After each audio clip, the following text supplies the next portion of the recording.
کبھی سوچا ہے کہ ہماری بہترین کوششوں کے باوجود نتیجے اکثر ویسے کیوں نہیں نکلتے جیسا ہم چاہتے ہیں؟ یہ وہ سوال ہے جو تقدیر اور تدبیر کی اس بحث کو چھیڑ دیتا ہے جو ہمیشہ سے چلی آ رہی ہے۔ تو چلیں آج اس پیچیدہ موضوع کو ذرا آسان لفظوں میں سمجھنے کی کوشش کرتے ہیں اور دیکھتے ہیں کہ ہماری سنی سنائی باتیں حقیقت سے کتنی الگ ہیں۔ یہ ایک ایسی فرسٹریٹنگ آبزرویشن ہے جس کا سامنا ہم سب نے کبھی نہ کبھی کیا ہے۔ ایک طرف کوئی شخص اپنی صحت کا ہر طرح سے خیال رکھتا ہے لیکن پھر بھی بیمار پڑ جاتا ہے، اور دوسری طرف کوئی اور ہے جو کسی چیز کی پرواہ نہیں کرتا اور بالکل ٹھیک ٹھاک ہٹا کٹا پھر رہا ہوتا ہے۔ یہ دیکھ کر ذہن میں آتا ہے کہ بھائی، کیا ہماری ساری محنت، سارا پرہیز، سب کچھ بیکار ہے؟ کیا ہم بس تقدیر کے ہاتھ کی کٹھ پتلیاں ہیں؟ اچھا، اب اس سلجھن کو سلجھانے کے بجائے ہمارا ذہن اکثر ایک شارٹ کٹ لے لیتا ہے۔ وہ ایک ایسی کہانی بناتا ہے جو ہمیں وقتی طور پہ تو بڑی تسلی دیتی ہے، لیکن اصل میں وہ ایک غلط منطق پہ کھڑی ہوتی ہے۔ آئیے اس ذہنی چکر یا مینٹل لوپ کو ذرا قدم بہ قدم دیکھتے ہیں کہ یہ بنتا کیسے ہے۔ اس غلط سوچ کی شروعات ہوتی ہے ایک اکیلی، اکثر بہت جذباتی مثال سے۔ ہم کسی ایسے شخص کو دیکھتے ہیں جس نے صحت کے سارے اصول اپنائے، لیکن پھر بھی اسے کوئی بیماری لگ گئی۔ یہ صرف ایک واقعہ ہوتا ہے لیکن ہمارے ذہن پر بہت گہرا اثر چھوڑ جاتا ہے۔ ماہرین اسے کہتے ہیں اویلیبلٹی ہیورسٹک، مطلب ایک واضح مثال باقی تمام حقائق پر بھاری پڑ جاتی ہے۔ اور بس یہیں پر ہم ایک مثال کے پیچھے چھپ کر ان لاکھوں کروڑوں لوگوں کی حقیقت کو بھول جاتے ہیں جنہیں احتیاطی تدابیر نے بڑی بڑی بیماریوں سے بچایا ہے۔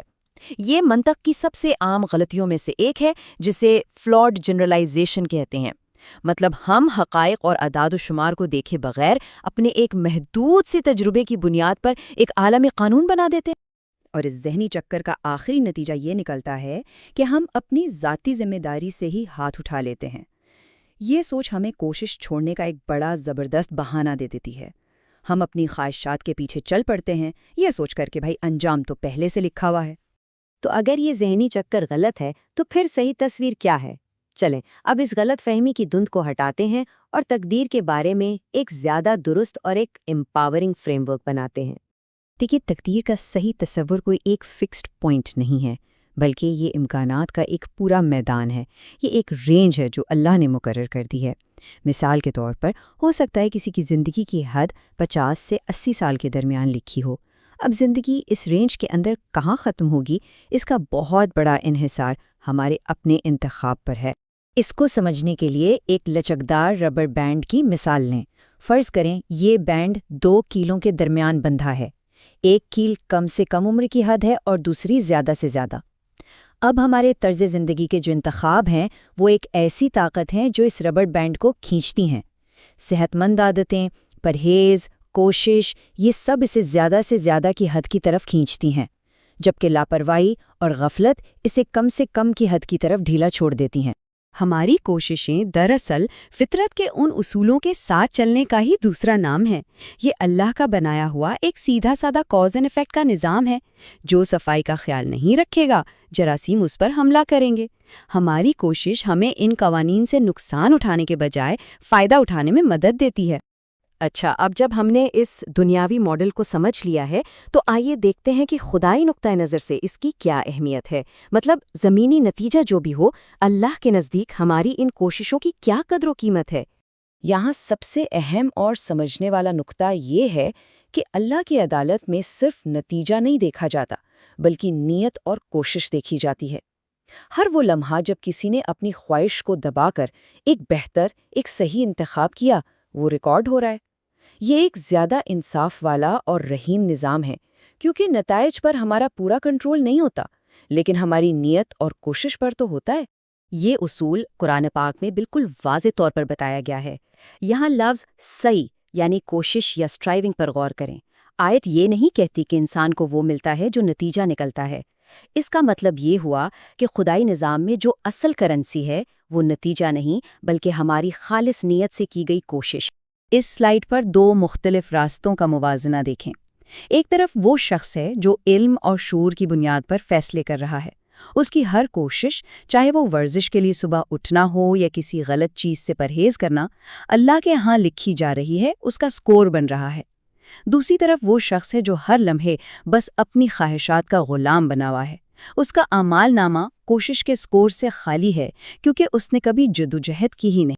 اور یہ آیت تو اس بات کو اور بھی زیادہ واضح کر دیتی ہے۔ اللہ تعالیٰ نہ صرف ہماری کوششوں کو نوٹ کرتا ہے بلکہ ان کی قدر بھی کرتا ہے۔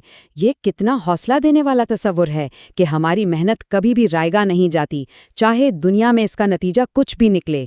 یہی سوچ ہمیں مایوسی سے بچاتی ہے اور ہر حال میں کوشش جاری رکھنے کی ہمت دیتی ہے۔ اس فرق کو ایک اور مثال سے سمجھتے ہیں۔ خدائی منصوبہ ایک بہت بڑے سمندر کی طرح ہے، اور اس سمندر میں طوفانوں کا آنا ایک حقیقت ہے۔ ایک کپتان جو موسم کی وارننگ کو نظر انداز کرتا ہے، اگر اس کا جہاز ڈوب جائے تو یہ اس کی غفلت ہے، لیکن ایک سمجھدار کپتان جو ہر ممکن احتیاط کرتا ہے اور پھر بھی ایک ایسے طوفان میں پھنس جاتا ہے جو اس کے قابو سے باہر ہے، تو اللہ یہ نہیں دیکھتا کہ جہاز منزل پر پہنچا یا نہیں، بلکہ یہ دیکھتا ہے کہ کپتان نے کتنی محنت کی تھی۔ چلیں اب اس ساری نظریاتی گفتگو کو اپنی روزمرہ کی عملی زندگی پر لاگو کرتے ہیں۔ یہ سب جاننے کے بعد ہمارے لیے ایکشن پلان کیا بنتا ہے؟ ہماری اصل جنگ باہر نہیں، ہمارے اندر ہے۔ ہر روز، ہر لمحے ہم ایک دوراہے پر کھڑے ہوتے ہیں۔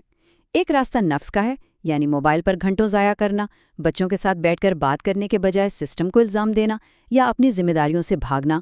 دوسرا راستہ حکمت اور شعوری کوشش کا ہے، جو شاید مشکل ہو لیکن لمبے عرصے میں ہمارے لیے وہی بہتر ہے۔ قرآن پاک کا یہ سوال ہمیں اندر سے جھنجھوڑ کر رکھ دیتا ہے۔ جب ہم علم اور حکمت کو چھوڑ کر ہر معاملے میں صرف اپنی خواہش کے پیچھے بھاگتے ہیں تو گویا ہم نے اپنی خواہش کو ہی اپنا خدا بنا لیا ہوتا ہے۔ یہ ایک گہری خود احتسابی کا لمحہ ہے۔ تو اس وضاحت کے شروع میں جو ہم نے بہانوں کا چکر دیکھا تھا، اس کا متبادل کیا ہے؟ وہ ہے یہ مثبت اور با اختیار چکر۔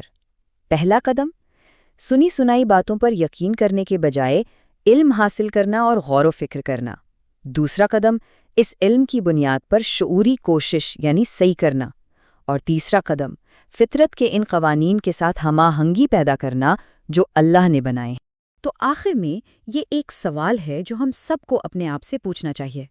ہمارے دن بھر کے چھوٹے بڑے فیصلے کس چیز سے متاثر ہو رہے ہیں؟ کیا ہم حکمت اور لمبے فائدے کا راستہ چن رہے ہیں، یا صرف اپنی وقتی خواہشات کی پیروی کر کے خود کو اور اپنے ارد گرد کے نظام کو الزام دیتے پھر رہے ہیں؟ جواب ہمارے اپنے اندر ہی موجود ہے۔ اس وضاحت کی بنیاد محترمہ صوبیہ کا ایک لیکچر ہے۔ ہم نے اسے AI کی مدد سے سلائیڈز کی شکل دی ہے، اس لیے ممکن ہے کہ کچھ الفاظ اور جملے اصل لیکچر سے مختلف ہوں۔